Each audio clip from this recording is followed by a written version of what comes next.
Hola, ¿qué tal a todos nuestros amigos de El Corazón Habla? Les saluda su amigo Giovanni Gómez y es un honor para mí presentarles el día de hoy este maravilloso tema del libro Yo Soy Tu Ser.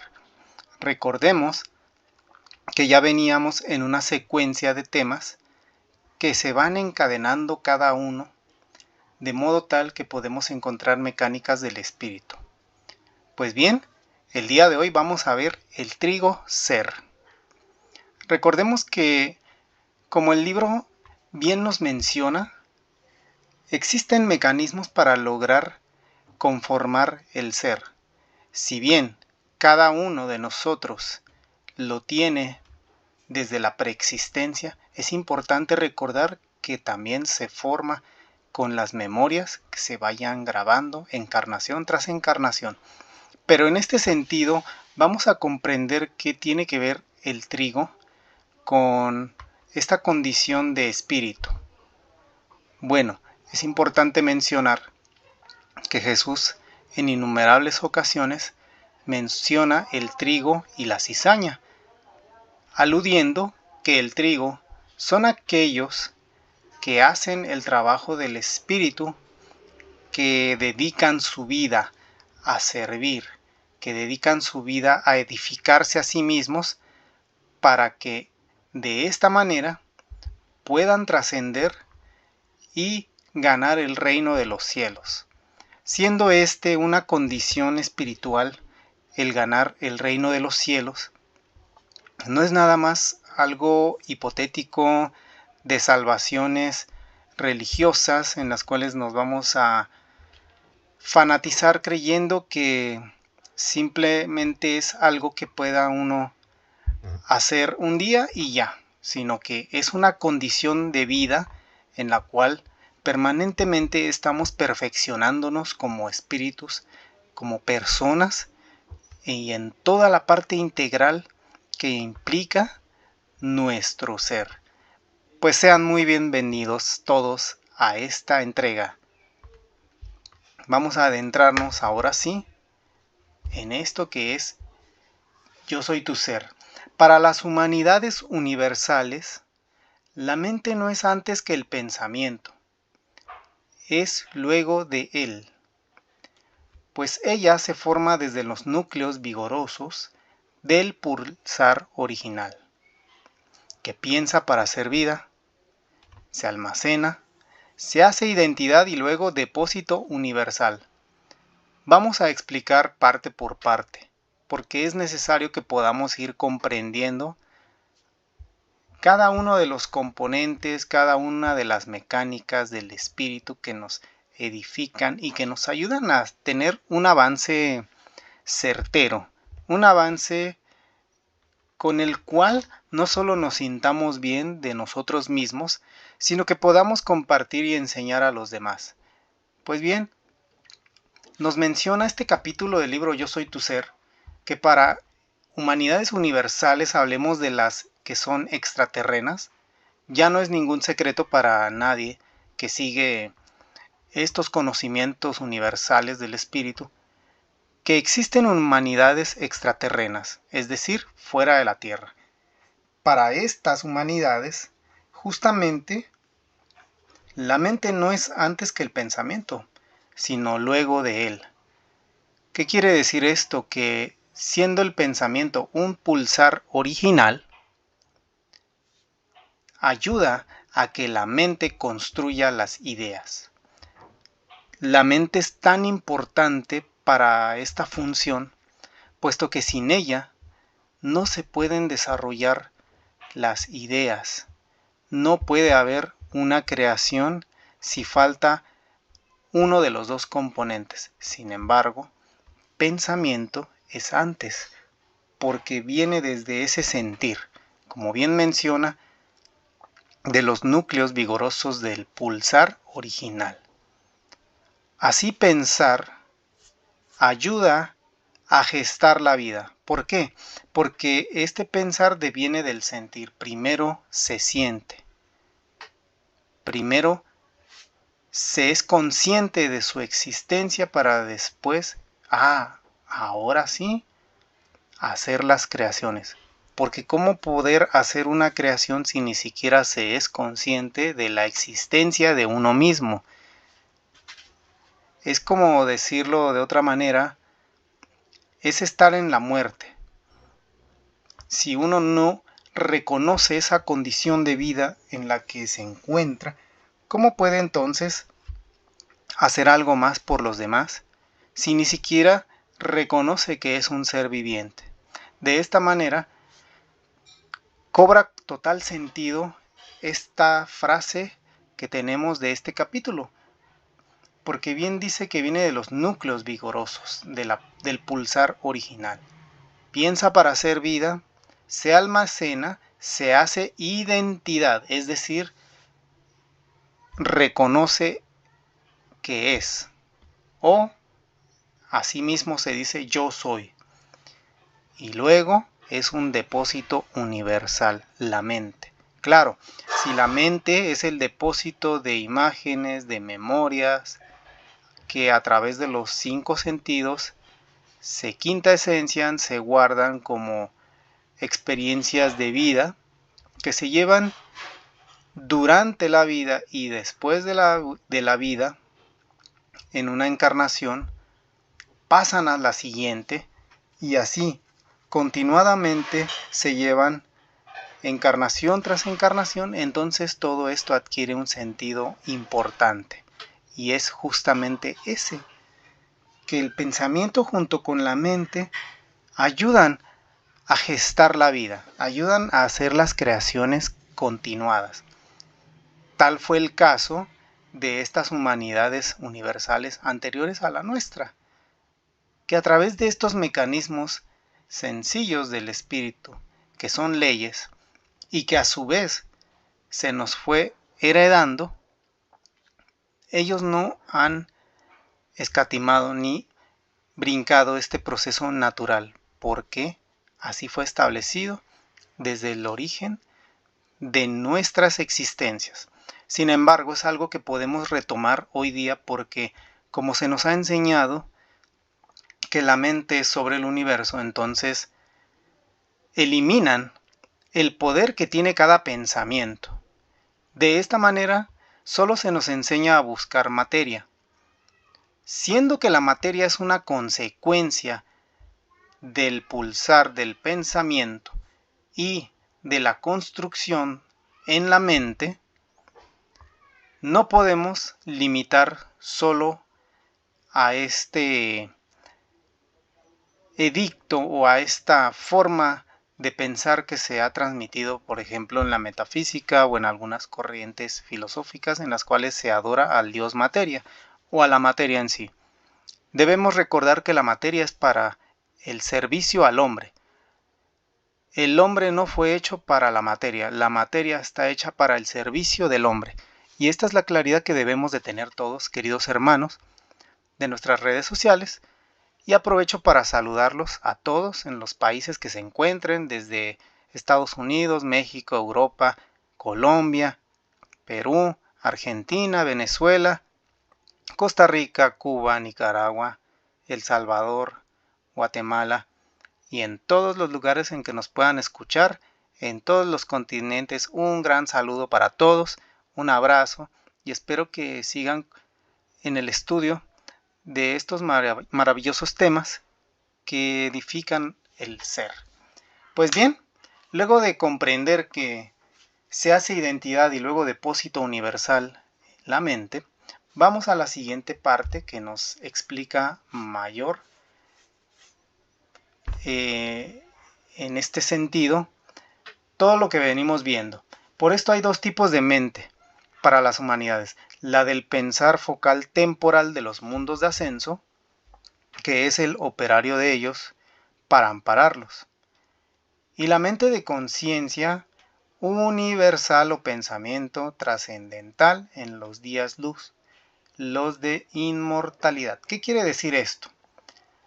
El primer tipo de mente, pensar focal temporal de mundos de ascenso, es justamente el tipo de mente que se ha implantado o mentalidad que se ha implantado en el planeta Tierra por los grandes, entre comillas, sabios del mundo que se adjudican sabiduría y conocimientos basados en teorías, basados en postulados de supuestas verdades que a la final se contradicen una con otra. Recordemos que las teorías fundamentan su conocimiento en algo que alguien dijo, un científico, y que lo respaldan instituciones educativas o a su vez alguna otra índole que no tiene un fundamento dentro de la verdad. Vamos a poner un ejemplo muy claro.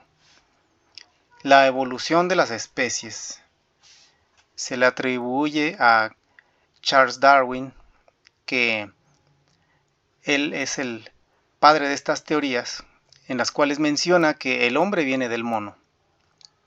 Pero ¿cómo comprobar eso si los monos siguen siendo monos y el humano sigue siendo humano? Ahí hay un claro ejemplo del atraso de estos sabios, entre comillas, que dicen cosas sin fundamento. Porque hasta el día de hoy los monos no han podido evolucionar a humanos.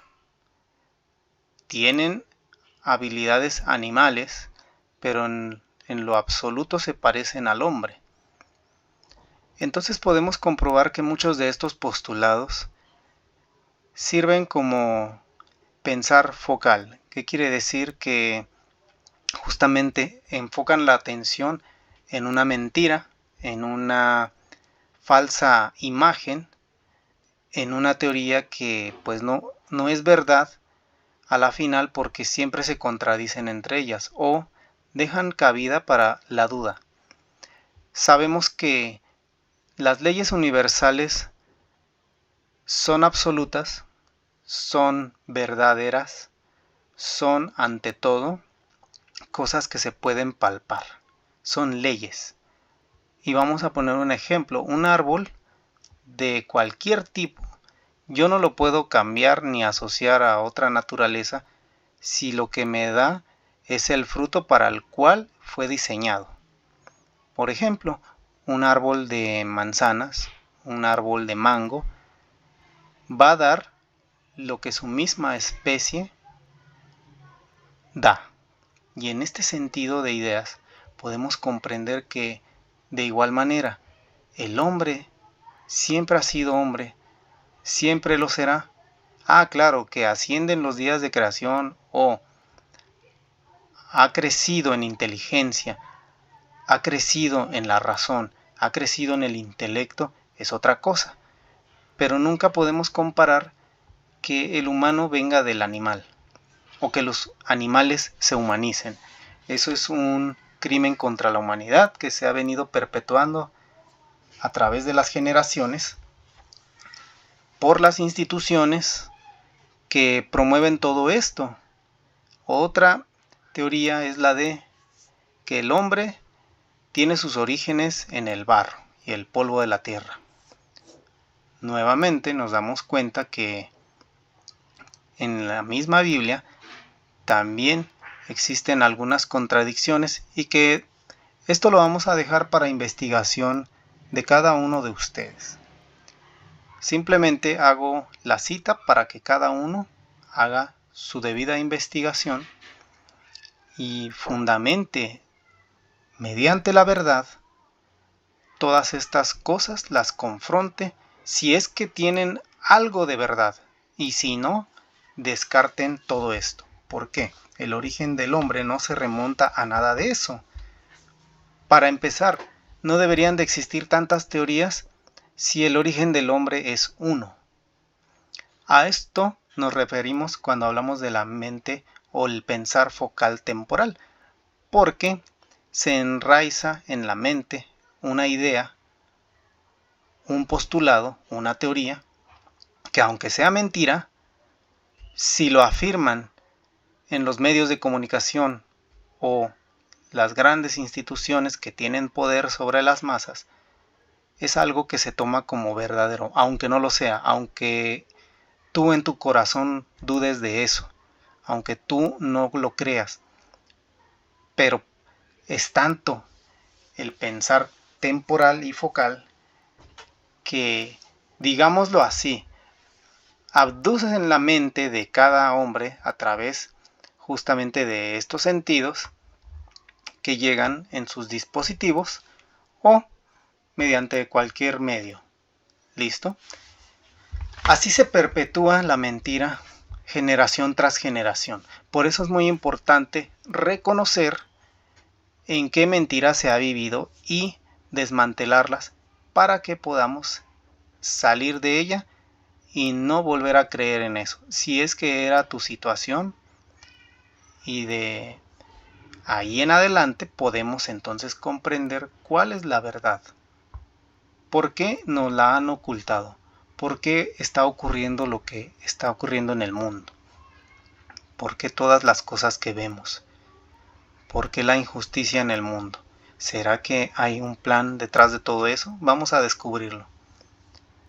Seguimos entonces con que la mente de conciencia universal es un pensamiento trascendental en los días luz, los de inmortalidad. Lo que les decía, una cosa es que haya evolucionado la inteligencia del hombre, la razón, el intelecto, que significa un avance espiritual, y otra muy diferente es que haya evolucionado de un animal. Como ya comprobamos, no tiene fundamento ninguna de las teorías que anteriormente se habían creído como verdaderas, sino que quedan desnudas ante esta verdad del espíritu. Por eso, la conciencia universal nos elevan los días de luz, los de inmortalidad, porque nos ayuda a pensar con lógica, a comparar, a siempre buscar la comprobación y sobre todo, sabiendo que el corazón tiene su gran inteligencia, también a través de él sentir si lo que me hicieron creer como verdad realmente es verdadero o es falso. Ahí ya entra mucho el discernimiento personal y también la investigación que cada uno haga.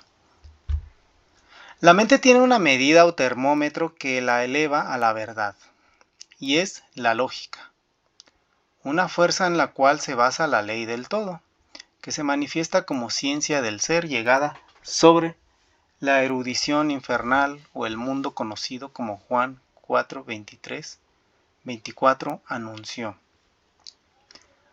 Vamos a comprender entonces cuál es esta medida, que es lógica.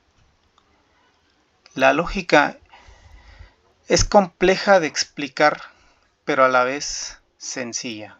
Compleja para el que no lo comprende, pero sencillo para el que lo puede sentir en su corazón. Digamos que, en sencillas palabras, es un mecanismo de comparación entre las cosas que el ser humano, el hombre, la mujer, perciben a través de los sentidos y que lo comparan con una imagen real. Por ejemplo, el árbol, que ya mencionamos anteriormente. Sabemos que el árbol da vida, el árbol no se pelea con otro árbol, el árbol crece, se fortifica, es frondoso, da alimento constantemente y lo da gratis, lo regala al que lo quiera tomar. Claro, tiene sus propias leyes, hay que respetarlo y sobre todo ayudarle a que crezca.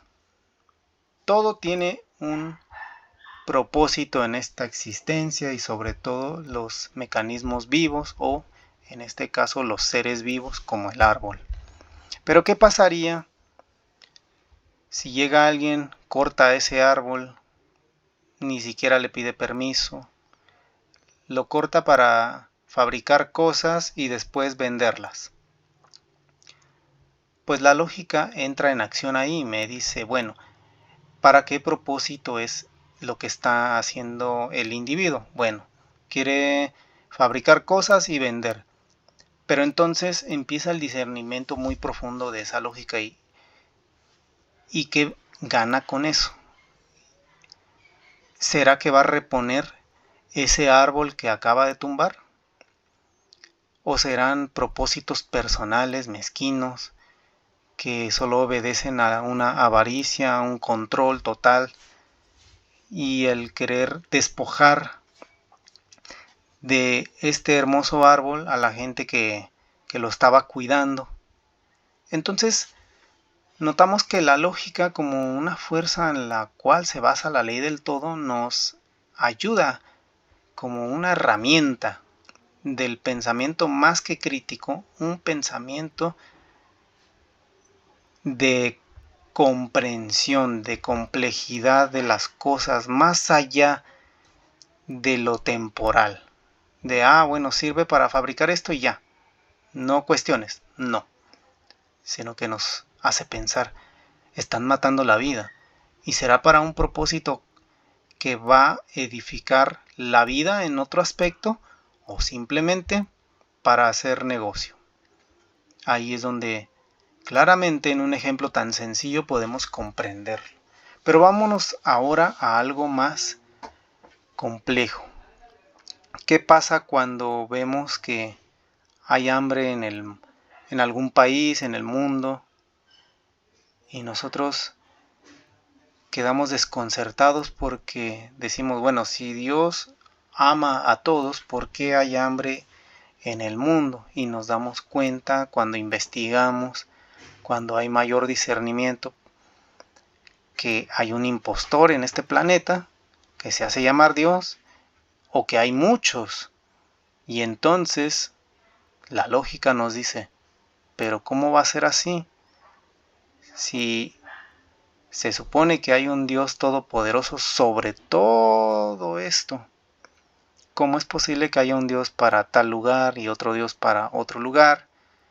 Ahí es donde la lógica nuevamente nos refuerza este discernimiento o comprensión que en este tiempo de cumplimiento de profecía necesitamos desarrollar en su totalidad, porque ya no podemos seguir ocultando lo que está ocurriendo en diferentes partes del mundo, que para hablar de eso pues tendremos otros espacios, pero solo era el ejemplo para comprender cómo esta lógica como fuerza se basa en una ley del todo, una ley que está escrita en nuestros corazones, en nuestras mentes, que la traemos desde la preexistencia, pero que más que eso aún es viva, es vida que nos habla dentro de nosotros. Más que un pensamiento aún, es leyes de vida que están dentro de nosotros. ¿Qué decía Juan en esta parte que nos menciona el libro? Mas la hora viene y ahora es, cuando los verdaderos adoradores adorarán al Padre en espíritu y en verdad. Porque también el Padre, tales adoradores, busca que le adoren.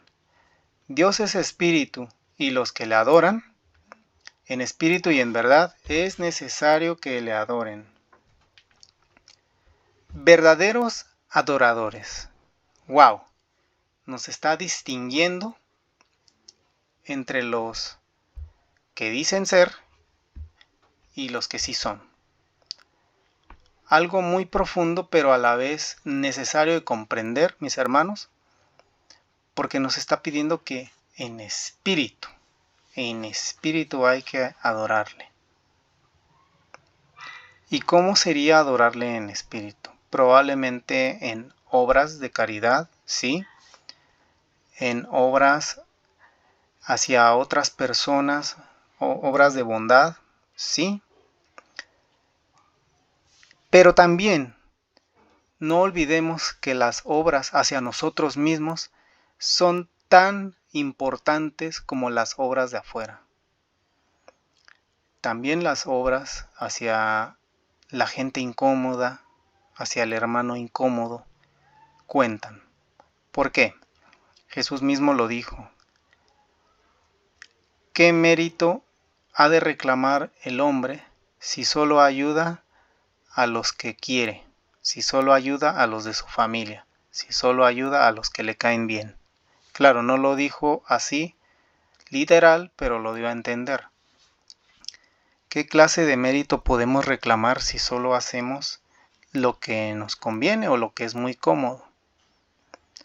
La prueba consiste justamente en eso, en hacer obras hacia todos los que más podamos, sin olvidarnos de nosotros, mis hermanos.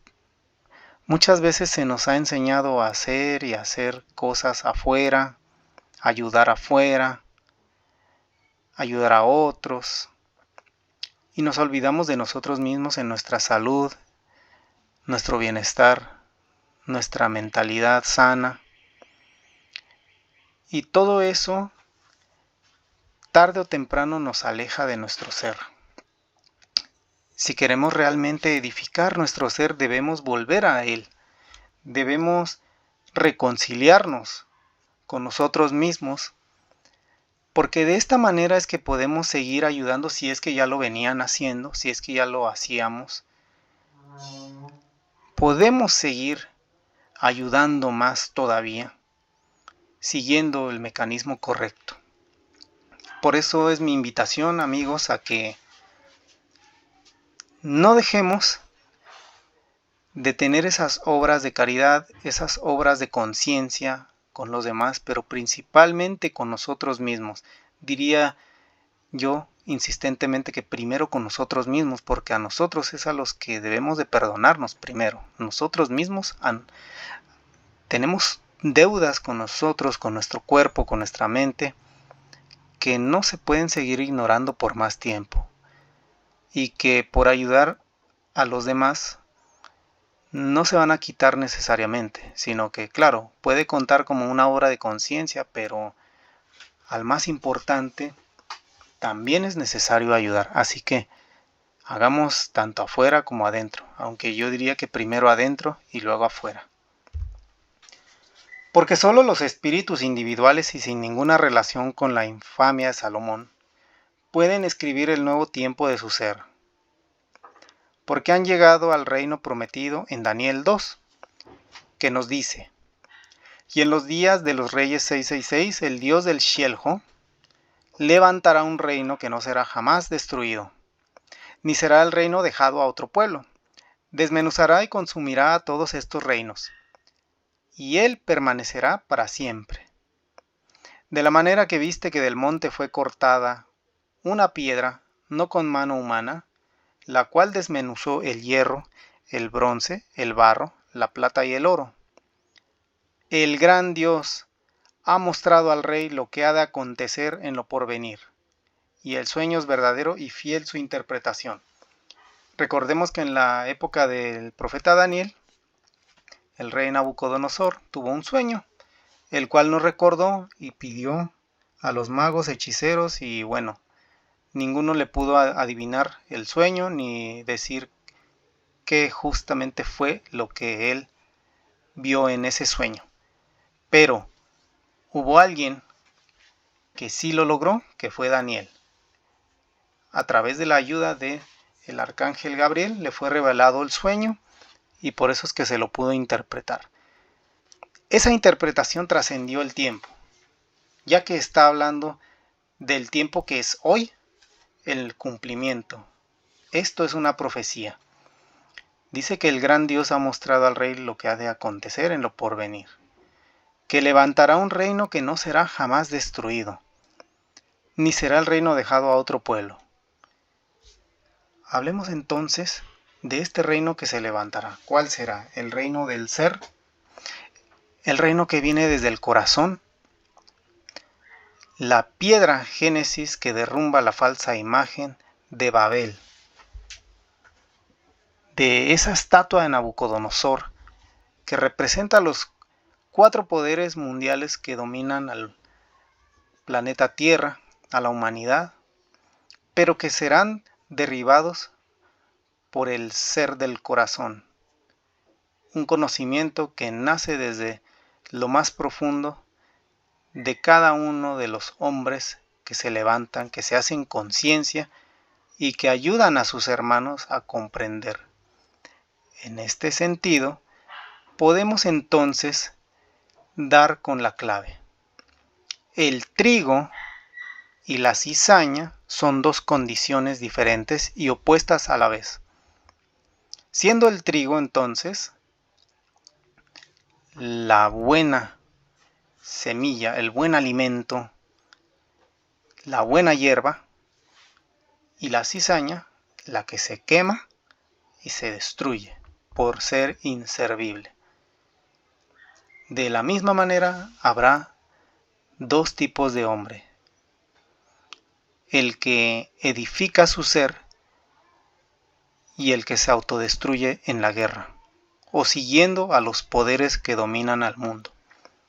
Por eso es importante, mis hermanos, comprender cuál es el mecanismo de este sueño que se interpretó por el profeta Daniel. Porque el reino primero empieza por una condición de conciencia. ¿Quién puede destruir a alguien que se ha encontrado a sí mismo? ¿Quién puede hacerlo perderse nuevamente si ha encontrado la verdad dentro de su corazón? Claro, habrán tentaciones, habrán muchos obstáculos en el camino. Por eso esto es una condición que hay que seguir construyendo, y de haber errores se debe de corregir inmediatamente para que ese reino llegue a uno. De la misma manera, centrarnos mucho en la condición a la cual queremos llegar, en la cual estamos trabajando, y que sea nuestra meta de vida, nuestro propósito de existencia, porque esas memorias se seguirán llevando encarnación tras encarnación. Por lo tanto, estamos en la época de cumplimiento, en la cual es necesario separar el trigo de la cizaña. El trigo ser, quienes edifican su espíritu, su ser, y la cizaña, los que ante las leyes eternas pues no hicieron su trabajo y quisieron seguir al mundo, el mundo de ilusiones y mentiras. De esta manera les agradezco muchísimo su participación, el que nos sigan en nuestras redes. Recuerden, estamos en El Corazón Habla 144 en Instagram, en Facebook como El Corazón Habla, YouTube El Corazón Habla 7124 y en Telegram, nuestro canal oficial El Corazón Habla. Les recuerdo que este fue el capítulo El Trigo Ser del libro Yo Soy Tu Ser. Agradecemos infinitamente que se sigan conectando y que sigan aprendiendo estos conocimientos, y los invito a algo más: que lo compartan, que no se queden con esto nada más ustedes, que entreguen la información que hayan comprendido con la mejor intención de ayudar a los demás, y sobre todo que no descansen para construir el ser que es desde el principio y que será en los días siguientes de creación. Mi nombre es Giovanni Gómez, agradecido con ustedes nuevamente. Les mando un fuerte abrazo a los lugares en donde se encuentren, en donde nos hayan escuchado y sintonizado. Estén pendientes de las próximas transmisiones. Hasta luego.